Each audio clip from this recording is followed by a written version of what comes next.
Alhamdulillahi Rabbil Alamin. Wassalatu wassalam ala asrafil mursalin Nabiina Muhammad wa ala alihi wa sahbihi ajma'in, amma ba'd. Fa assalamualaikum warahmatullahi ta'ala wabarakatuh. Sa muli ay narito naman po tayo sa ating palatuntunan, talakayan ng katotohanan, halina sa tamang pananampalataya. Sa ngayon po mga kapatid, ang ating pong magiging talakayan o maging usapin ay tungkol po ito sa sinabi ng Propeta Muhammad sallallahu alaihi wasallam. Sinabi ng Propeta Muhammad sallallahu alaihi wasallam, "Man taraka shay'an lillahi awadda kullahu khairan minhum." Ang ibig pong sabihin, ang sabi ng Propeta, sinumang tao na mapagkatiwalaan at matuwid at iiwan niya ang isang bagay na gusto niyang gawin sa kanyang sarili, ay ibibigay ng Allah subhanahu wa ta'ala sa kanya ng higit pa roon sa kanyang nagugustuhan. Uulitin ko po, man taraka shay'an lillahi awadda kullahu khairan minhum. Ang sinumang tao na mapagkatiwalaan at matuwid at iiwan niya ang isang bagay na gusto niyang gawin sa kanyang sarili dahil sa Allah, lillahi ta'ala, dahil sa Allah, ay ibibigay sa kanya ng Allah ng mas higit pa roon sa kanyang nagugustuhan. Medyo malabo po ang inyong pagkakaintindi, kanya lang, bigyan po natin ito ng isang magandang salaysay o kasaysayan ng isang tao na ang pangalan ay si Mubarak. Itong si Mubarak ay isa sa mga tao na kung saan na nagsisilbi sa isang hari. Kung siya ay pinagkatiwalaan sa asyenda ng isang hari, itong si Mubarak. Isang araw noon, ng hari ay pumunta sa kanyang asyenda at tinawag si Mubarak. At sinabi ng hari kay Mubarak, ikuha mo ako ng pinakamasarap sa bunga ng mga punong kahoy. Itong si Mubarak ay medyo nalilito po, medyo nataranta, dahil hindi niya alam kung alin ba sa mga bunga ng punong kahoy ang kanyang kukunin para ibigay doon sa hari, para kainin ng hari. Nalilito po siya dahil hindi po niya alam kung alin ang pinakamasarap doon, dahil minsan ay hindi siya nakatikim sa bunga ng punong kahoy na yaon, si Mubarak. Sa madaling salita, si Mubarak ay pumitas na sa mga bunga ng mga punong kahoy at pagkatapos ay ibinigay sa hari yung bunga ng punong kahoy na kanyang kinuha. Nang may bigay na ni Mubarak yung bunga ng punong kahoy, ito ay tinikman ng hari para kainin. Ngunit mapait at hindi masarap ang lasa, mapait yung nakuha niya na naibigay ni Mubarak sa hari. Ang hari ay nagalit yung hari at tinawag si Mubarak. At sinabi ng hari, hindi ba't sinabi ko sa iyo na ikukuha mo ako ng pinakamasarap sa mga bunga ng punong kahoy? Bakit ang ibinigay mo ay mapait? Pangit ang lasa, hindi masarap ang lasa. Sa tagal ng panahon na pagtitiwala ko sa iyo o pagsisilbi mo, hanggang ngayon ba ay hindi mo pa rin alam kung alin sa mga bunga ng punong kahoy ang masarap? Si Mubarak ay sumagot, ipagpamanhin po ninyo, mahal na hari, pagkat ni minsan ay hindi ako nakatikim o nakakain man lang ng bunga ng punong kahoy dahil wala tayong usapan na pag ako ay nagugutom at gusto kong kumain ng bunga ng punong kahoy ay kakain ako o titikim ako. Ni isang bunga ng punong kahoy ay hindi ko natikman. Ang hari ay hindi po makakapaniwala ang hari. hindi po makakapaniwalang hari doon sa sinabi ni Mubarak. Kaya ang ginawa ng hari ay pumunta siya sa mga kapitbahay ni Mubarak at ang hari ay nagtatanong-tanong. Nagtanong siya, tuwing umuwi ba dito si Mubarak? Wala ba kayong nakikita na dala-dala o bit-bit man lang si Mubarak? Ang sabi ng mga tao, mahal na hari, sa tagal ng panahon na pagsisilbi, ilang taon na pagsisilbi ni Mubarak sa inyong asyenda, wala kaming nakita na dala-dala man lang o bit-bit o di kaya ay isa man lang na balat ng bunga ng punong kahoy. Ang hari ay namangha ang hari at dali-dali itong umalis ang hari at binalikan si Mubarak. Pagkatapos, kinausap niya si Mubarak. Ang sabi niya, Mubarak, ako ay mayroong isang anak na dalaga, magandang babae. Hanapan mo ako o di kaya tulungan mo ako kung kanino ko ipagkakatiwala ang aking anak.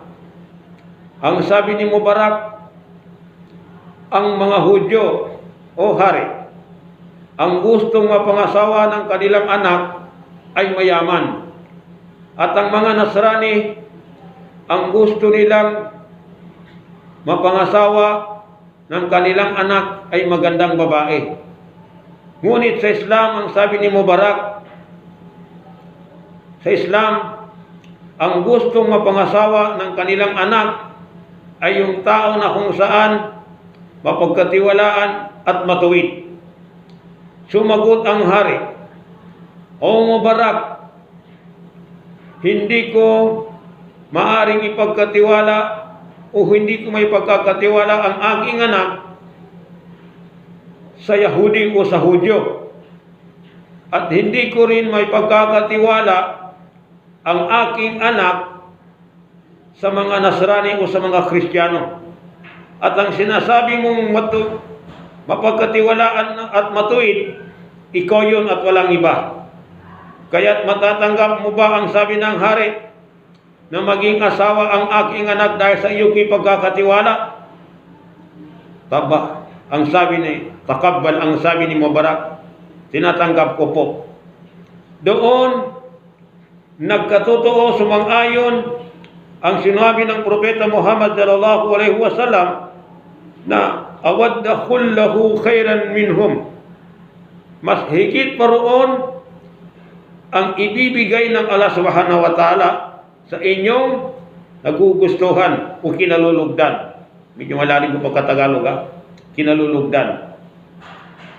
Man taraka shay'an lillahi awadda kullahu khairan minhum. Ang sabi ng Propeta Muhammad sallallahu alaihi wasallam, uulitin ko lang po, ang sinumang mapagkatiwalaan at matuwid at iiwan niya ang kanyang gustong gawin o isang bagay na gusto niyang gawin sa kanyang sarili, ay ibibigay sa kanya ng Allah subhanahu wa ta'ala ng mas higit pa roon sa kanyang nagugustuhan. Kaya ito po ay sumang-ayon ang hadith ng Propeta Muhammad sallallahu alaihi wasallam kay Mubarak. Dahil sa si Mubarak ay isang tao na mapagkatiwalaan at matuwid at may takot sa Allah, ni minsan ay hindi siya kumain ng bunga ng punong kahoy dahil siya ay isang tao na matuwid. Si Mubarak, kaya gusto man niyang kumain ng bunga ng punong kahoy ay tiniis niya ito na hindi siya makakain dahil siya ay takot sa Allah. Dahil siya ay isang tao na mapagkatiwalaan at matuwid. At dahil sa si Mubarak ay isang tao na matuwid, ano ang nangyari? Naging asawa niya ang anak ng hari at nakuha pa niya ang asyenda ng hari dahil naging biyena niya ang hari. Ganon kaganda ang isang tao na kung saan ay mapagkatiwalaan dahil ang Allah subhanahu wa ta'ala ang kanyang magiging kakampi.